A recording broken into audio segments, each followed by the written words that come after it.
আর কালকে এসে বলল তিনটে টেন্ডার হয়েছে, তারা ফেল করেছে, নতুন করে ইসলামিয়া হসপিটাল। ইসলামিয়া নামটা বললে ভাঙড়ের লোক খুশি হয়ে যাবে, মুসলমান বন্ধু আছে। চিটিংবাজগুলোকে চেনেন কিরকম? দেখেন এরা সাম্প্রদায়িক ধর্মীয় সুশ্রী দিচ্ছে না, দেয় না। আব্বাস সিদ্দিকীর হসপিটাল গেল কোথায়? 2014 সাল থেকে ওয়াদা নলমুড়িতে সুপার স্পেশাল হসপিটাল হবে, সেটা গেল কোথায়? হিমঘর হবে, সেটা কোথায়? 10,000 মাদ্রাসা কোথায়? ফুরফুরার রেল কোথায়? যেমন একটা গেছে 5 বছরে সবার ধরে লাড়িয়ে দিয়েছে, সবাই মিলেই পেরেশান, ওকে কি করে হারানো যায়, ওকে কি করে হারানো যায়।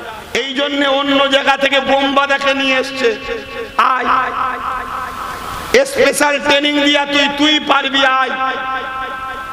কিন্তু এসে যে এখানে ছাগল টাইপের হয়ে যাবে ভাবতে পারে না। কেন? এটা তো সুলতান আজগার আলীর মাটি রে বাবা, শুনছেন না? এখানে সব আল্লাহরে একটা বীর জন্ম হয়। ভাঙর কত কি দিয়েছে বলেন। আমার ভয় হচ্ছে, আমার ভয় হচ্ছে কোনো কিছু নাই। হঠাৎ করে বললো কেন যে একে মার্ডার করে দিবার প্ল্যান হচ্ছে? আমার ভয় হচ্ছে, আমার ভয় হচ্ছে শীতলকুচিতে ঝেড়ে রাজ্য দখল হয়ে গেল, একে ঝেড়ে সব দখল করার প্ল্যান হচ্ছে না তো?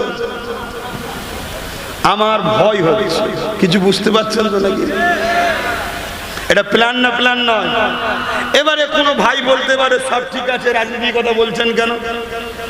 আচ্ছা, আমার জাতির রাজনীতি সম্বন্ধে সচেতন এক কথা বলেন। যদি রাজনীতি সচেতন হতো তাহলে এ জাতি বলুন তো দেখি, দেশ স্বাধীন হয়েছে 79 বছর, পশ্চিমবাংলায় কখনো সিএম মুসলমান হয়েছে? কেন হয়নি? পুলিশ মন্ত্রী কেন?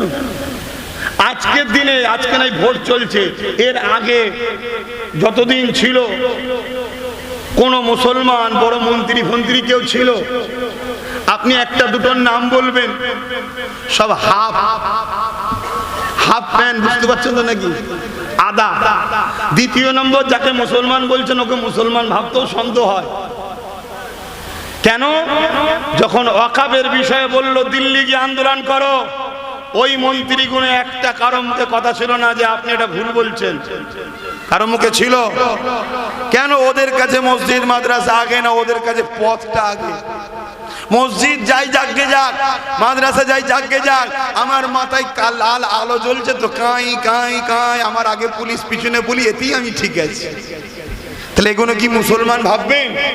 যে তার খোদার ঘরের জন্য কথা বলেনে, যে তার মসজিদ মাদ্রাসার জন্য কথা বলেনে, মনে হয় আগামী দিন এই মুসলিম জাতি আপনারা বিপদে পড়ে গেলে এই মুনাফিক মুসলমান নেতাগুলো আপনাদের সাথ দেবে মনে হয়?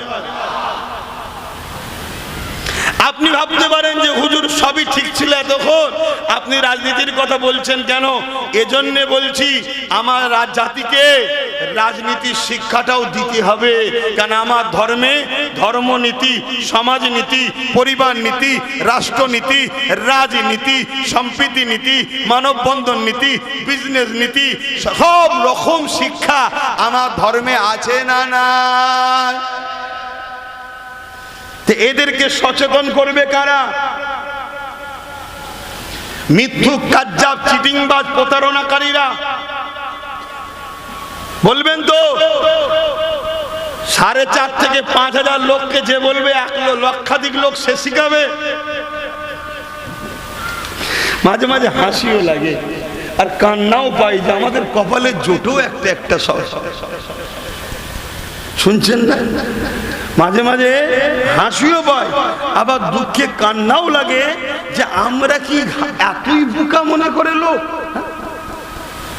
4.5 থেকে 5,000 লোক চেয়ার দিয়ে ভরাচ্ছে, টাকা দিয়ে আনা হচ্ছে, ভয় দেখিয়ে চমকে আনা হচ্ছে, আবার বলছে লক্ষাধিক লোক। কি গো, বুঝতে পারছেন তো নাকি? মাঝে মাঝে হাসি পায়। আজকে যারা এখানে বলছিল যে জলসা হওয়া যাবে না, সেই বন্ধুরা কি বলবে যে আপনি তো বলেছিলেন দিল্লি গিয়ে আন্দোলন করো, মসজিদ মাদ্রাসার জন্য আন্দোলন করা যাবে না, অতএব আমাদের এলাকা তো আপনিও আসবেন না, বলতে পারবে তো? শুনছেন? তাহলে এ থেকে কি বুঝা গেল? দুর্বলকে সবাই মারে আর পাওয়ারফুলকে সবাই স্যালুট করে। পাওয়ারফুল যদি চোর হয় তাকেও স্যালুট করবে, জি স্যার, ইয়েস স্যার, হ্যাঁ স্যার, এ স্যার। তাহলে দুর্বলকে সবাই মিলে পেটে। তাহলে আমি আমার ছেলেকে কি দুর্বল বানাবো? আমি আমার ভাইকে দুর্বল বানাবো? আমি কি চাইবো আমার মা বোন রাস্তাঘাটে মার খাক? তাই আমি আমার বাপ মা ভাই বোনেদেরকে ট্রেনিং দিচ্ছি, সবল হও, রাজনীতির পাওয়ার করো, নাই সবাই মিলে চাটবে, সবাই মিলে মারবে। তো এটা কি আমার অধিকার নাই? যদি বলেন সব ঠিক আছে, আপনি ধর্মীয় মজলিসে বলেন কেন? আরে আমি তো হুজুর, হুজুর তো ধর্মীয় মজলিসেই বলে। আমি যদি এমপি হতাম ওখানে গিয়ে বলতাম, আর এমএলএ হলে এখানে যে বলতাম। যেমন একটা গেছে 5 বছরে সবার ধরে লাড়িয়ে দিয়েছে, যে সবাই মিলেই পেরেশান, ওকে কি করে হারানো যায়, ওকে কি করে হারানো যায়, ঠিক না? এই জন্য অন্য জায়গা থেকে বোম্বা দেখে নিয়ে এসছে, আয় স্পেশাল ট্রেনিং দিয়া তুই পারবি, আয়। কিন্তু এসে যে এখানে ছাগল টাইপের হয়ে যাবে ভাবতে পারে না।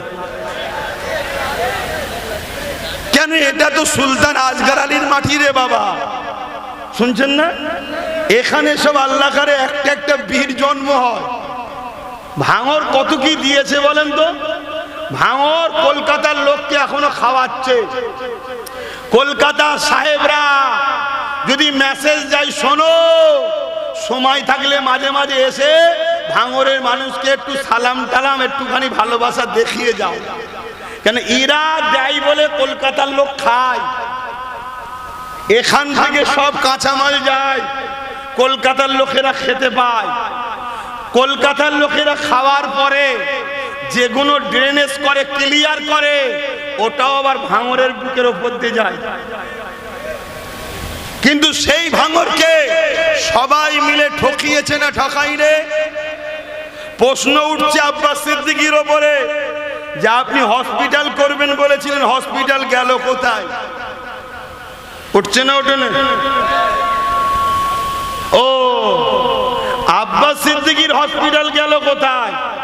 2014 সাল থেকে অর্ডার, নলমুড়িতে সুপার স্পেশাল হসপিটাল হবে, সেটা গেল কোথায়? হিমঘর হবে, সেটা কোথায়? 10,000 মাদ্রাসা কোথায়? ফুরফুরার রেল কোথায়? পর্যটক কেন্দ্র কোথায়? বাস টার্মিনাল কোথায়? মাদ্রাসা আলিয়া ইউনিভার্সিটি কোথায়? শুনছেন? ডবল ডবল চাকরি কোথায়? বলছে চপ ভাজো, চপ শিল্প তৈরি করো। আমায় যখন ঘেটিয়েছ আমি তো বলবো নাকি? আমায় যখন প্রশ্ন করেছ আমি বলবো তো নাকি? 14 দিনের মধ্যে আনিস খানের আসামিকে খুঁজে বার করবে, সেই আনিস খানের আসামি বেরিয়েছে। কথা মাথায় ঢুকছে? আব্বাস সিদ্দিকীর হসপিটাল কোথায়? আর কালকে এসে বলল 3টে টেন্ডার হয়েছে, তারা ফেল করেছে, নতুন করে ইসলামিয়া হসপিটাল। ইসলামিয়া নামটা বললে ভাঙরের লোক খুশি হয়ে যাবে, মুসলমান মুসলমান বন্ধু আছে। চিটিংবাজগুলোকে চেনেন কিরকম? দেখেন এরা সাম্প্রদায়িক ধর্মীয় সুশ্রী দিচ্ছে না, দেয় না? হ্যাঁ, খুব ভালো করে শোনেন। ইসলামিয়া হসপিটাল খোদ নিজে মৃত্যু, ইসলামিয়া হসপিটাল খোদ নিজে ডেট হয়ে গেছে। ইসলামিয়া হসপিটালে যাবেন, গিয়ে দেখবেন খোদ নিজেই হাল ছেড়ে দিয়ে দাঁত কেলিয়ে পড়ে আছে। ও নাকি এবার বলছে টেন্ডার নিচ্ছে, মানে আর একটা ধাপ্পা 26 টাকে নেবে বলে। কিন্তু জানে না এটা ভাঙর। এটা কি ভাঙর? কথা মাথায় ঢুকছে তো নাকি? কম চেষ্টা হচ্ছে যে শুভেন্দু অধিকারীকে দিন রাত মুসলিম সম্প্রদায়ের বিরুদ্ধে কথা বলছে, সংবিধানের বিরুদ্ধে কথা বলছে, সেই শুভেন্দু অধিকারীকে হারাবার জন্য একটাও মিটিং করেছে? আর ভাঙরে ইনি এলেন ভাই পচবেন, তারপরে আবার যখন মুসলমানদের বিরুদ্ধে বিল হয়, যিনি ফিল্ম করতে ব্যস্ত তিনি আসবেন। আরো কত আনা হচ্ছে দেখছেন না? এরপরও 4.5 থেকে 5,000, বুঝছেন না? বলুন। আর এগুলোকে সব ভাড়া করে নয় রে বাবা, এখানে যদি চেয়ার দেওয়া হতো সেই জঙ্গলে চলে যেতে হতো। এগুলো ভাড়া করা নয়, উপরন্তু এসে টেনশনে আছে কালকে ঘর না আবার ভেঙে দেয়। আবার আরেক কি বলি, আরেকজন আবার বলছে, বলবো যখন তুমি আমাকে ঘাটাচ্ছ তো বলা দরকার তো নাকি? তুমি আমায় ঘাটাবে না, আমি তোমায় ঘাটাবো না। আবার আরেকজন বলছে, সময় আছে? হ্যাঁ রয়েছে।